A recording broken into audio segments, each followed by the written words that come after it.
Voici Pierre. Pierre est responsable de la production dans une entreprise de produits alimentaires.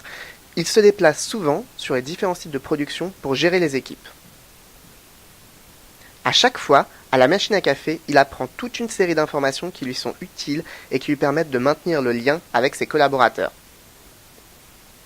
Grâce au microblogging, il va pouvoir reproduire ce partage d'informations informelles. Le microblogging, c'est des messages de 140 caractères maximum, des messages que l'on poste et lit comme des SMS depuis son poste de travail ou son téléphone, un usage popularisé par la plateforme Twitter. En rendant chacun responsable de mieux communiquer sur ce qu'il fait, ce qu'il connaît et ce qu'il sait faire, on développe le travail d'équipe et le collectif.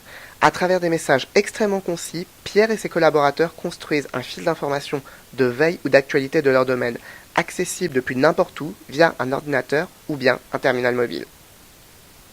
En utilisant le système de microblogging, Pierre apprend que sur les différents sites de production, ses collaborateurs rencontrent des problèmes avec la nouvelle machine de découpe. Il invite chacun à participer à une communauté dédiée à cette machine.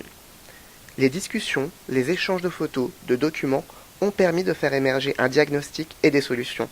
L'intérêt du réseau social a été d'avoir spontanément mis en relation des collaborateurs et leur donner un outil naturel de collaboration qui commence par la discussion.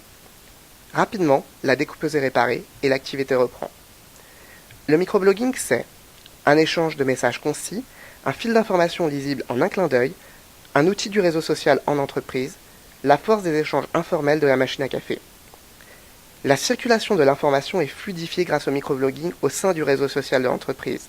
Il est simple pour chacun d'informer d'une difficulté, d'un résultat ou d'une solution. La pratique est moins intrusive que le mail, le flux même abondant est facile à traiter du fait de son caractère concis. Ces contacts continus rapprochent les équipes et multiplient les opportunités de collaboration afin de traiter des actions collectives.